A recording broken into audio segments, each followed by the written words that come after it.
What's up, everybody? First of all, I've had to try to do this like a million times, and I'm just not very good at making these YouTube videos. So I hope you like these, and I hope that my presentation is good enough and up to standard for you guys. So if you haven't learned by reading the title already, this video is going to be about the Army Green to Gold process and what you need to do as an enlisted soldier in order to apply for and successfully navigate the Green to Gold process so that you can go to school and earn a commission. All right, so first of all, make sure you like and subscribe so that I know to make more of these videos, and I will. I'll keep making videos. And if you have any other questions or suggestions for videos for me to make, just make sure to drop them in the comments, and I will do it and answer the questions. Okay. So first of all, a little history about me and why I feel like I have enough knowledge to talk to you about this is I did the Army Green to Gold program a few years ago. Before I applied for it, I had about 9 or 10 years in the Army, and I had just gotten my Sergeant First Class. I had always had aspirations, or at least had thought about doing the Green to Gold program. I just never thought that I was going to be like up to that standard or good enough to be able to go to college and be able to earn a commission. I mean, that's just me summing it up. So that's one point I want to drive home is don't ever hold yourself back, especially you soldiers, okay? Like if you have dreams or you have aspirations, don't wait on it. Just do it, all right? The worst that's going to happen is you'll not get accepted, or they'll just tell you no, and they'll always give you a reason why, and you can just fix that reason and reapply, okay? So just don't hold back. Don't wait, just do what you want to do and see what happens, okay? That's the great thing about the Army is it's just constantly, you can constantly upgrade your career. So never hold yourself back. Anyway, so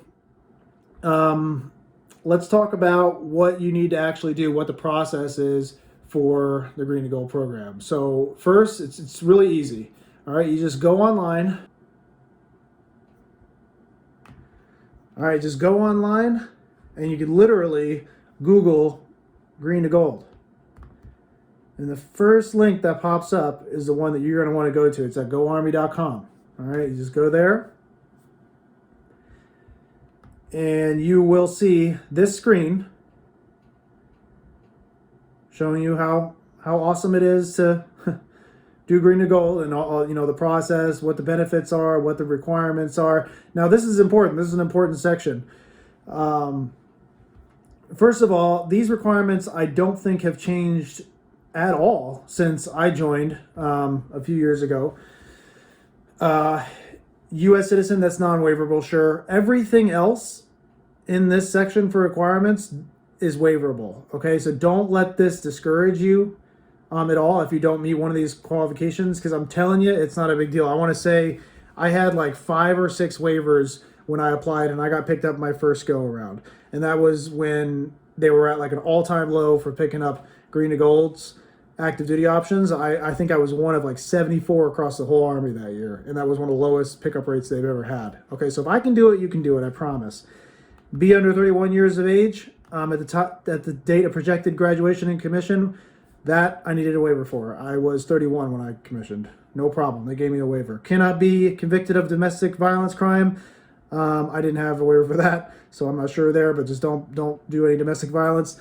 Have a minimum of 2 years active duty. That can be waiverable. I knew a guy that had a year and a half, and he didn't even have a specialist yet that went and got it. GT score of 110 or higher. If you don't have that yet, just go and go to the ASVAB course, whatever they're calling it nowadays. Go do that for a few weeks, knock it out, and raise your GT score. 110 isn't that hard, okay? It's not that hard to get. If you have lower than that, don't get discouraged. Just go make it better, okay? It's not a big deal. Pass the APFT within the last 6 months. Here, I would definitely advise you to max the APFT if they're still running APFT at that time, if they haven't changed the ACFT, or get a very good score on the ACFT. This is going to be one of the biggest things that they look at when they're deciding on who they want to pick up for Green to Gold. Okay, so just make sure you have a really good PT score. College grade point average of 2.5. So when you apply for Green to Gold, you're going to have, you don't necessarily have to have an associate's degree but you do have to have the ability to get picked up by your school you're applying to as a junior. So you have to have 2 years of college complete, okay?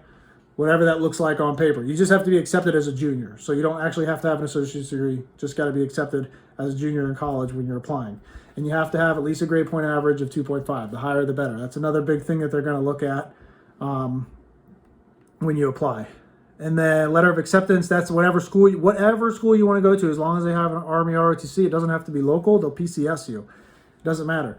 But whatever you want to go to, you just have to get in contact with them, show them all your paperwork, show them your letter of intent that you want to join their ROTC program and go to school there, and they'll just send you a letter signed by the PMS there, the professor of military science. He or she will actually sign a letter, send it to you. It's really easy. It's not a big deal.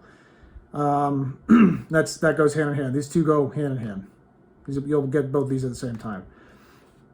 National Agency Security Check. All that is a secret or higher security clearance. You should have one of those already. If you don't, just go apply for a secret. You know, if you're not a complete turd, you're going to get one. It's not hard.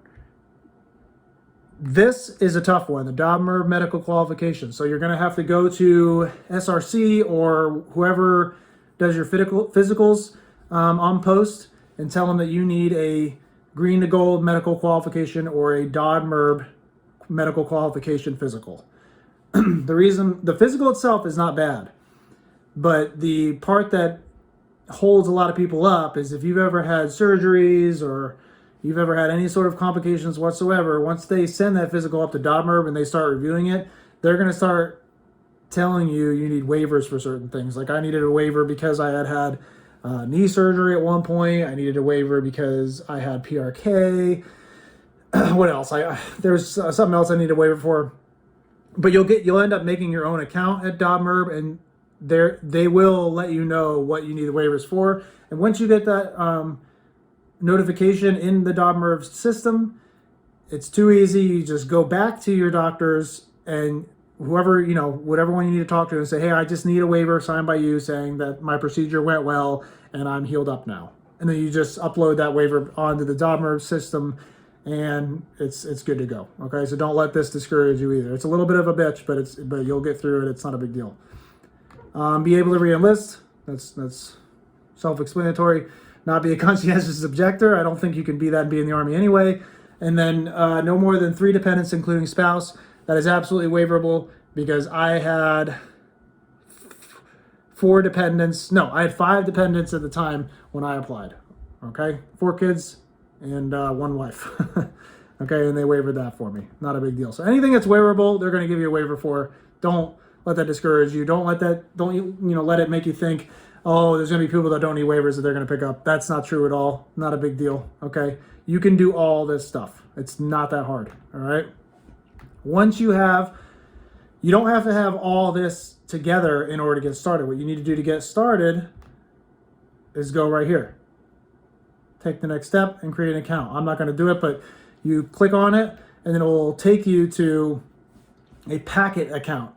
And that's where you'll upload every item individually, and somebody will look at it and see if it's the right item and let you know in that account. It's very easy. It's pretty user-friendly. It's not a big deal. Okay, so as far as the different options for green to gold goes, there are 3 different options. There's the green to gold scholarship, which is essentially you're going to get a full ride to school. They're going to pay for your school, but they won't pay for your living. You're essentially, so the scholarship option, they're going to pay for your school, but they're going to separate you from the Army and you'll have to figure out how to pay for your living. Okay, so you're going to go live away from the Army for the next 2 years, attend college as a junior and a senior for free at college. The Army will pay for your college, but you're going to have to figure out how to live. You're not going to paycheck from the Army anymore. And then there's the green to gold non-scholarship option. That one's just allowing you to separate from the Army and go pursue a college degree and get a commission on your own dime, on your own work. Okay?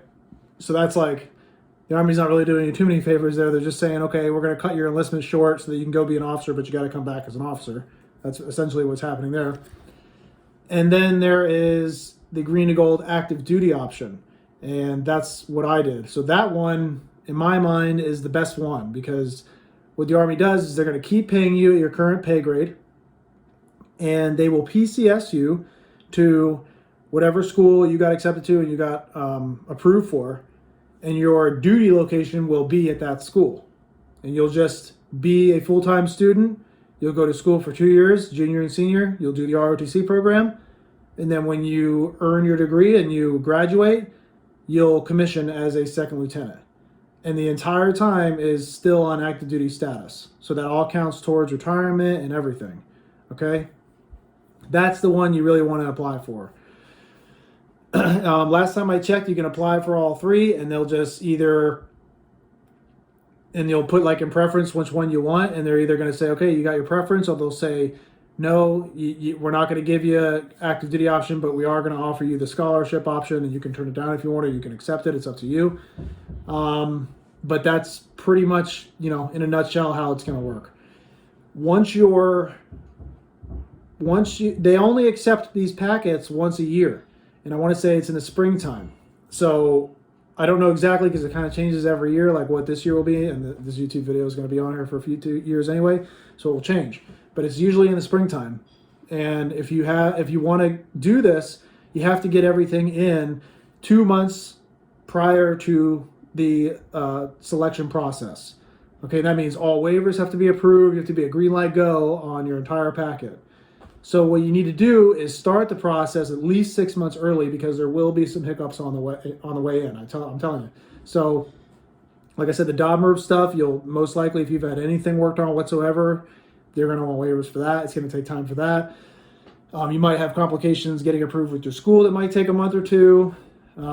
Maybe if you have waivers for other things, they might just kind of, when you're submitting for those waivers, there might be a mistake that gets kicked back and you got to resubmit, things like that. So leave yourself enough time to solve those issues, so that when it does come time for selection process, you're good to go and you get selected. Okay, I think most people that apply for green to gold or are looking to apply to green to gold start the process but never finish. Okay, and that's why the selection rate is so low. That's what I think. That's my theory. I think it's totally doable. I think anybody can do it as long as you meet the minimum minimum requirements. Don't let anything hold you back from doing it. If it's something that you have aspirations to do, then just do it. Put in the work and just get your packet together and just do it. Let's see, what else before I get off? Once you get selected, you will get orders to PCS to the location of your school, and you'll just conduct your PCS like any other PCS move. And as soon as you get to your next area that you're going to conduct school at, you just get in contact with your ROTC department, and they'll take it from there. It's super low threat, super chill. It's really just dependent on whatever your ROTC program is doing. That's kind of like your unit, But like I said, you'll pretty much be a civilian going through school, and then you'll do ROTC on the side. That's how your next 2 years will look. Besides that, that's green and gold in a nutshell. If you have any other questions, again, feel free to hit me up anytime. Drop some questions I'm sure there's going to be some questions. I probably missed a few things. If you had any other questions, just drop in the comments. I'll answer it. And make sure to like and subscribe. I'll keep making more videos. All right. See ya.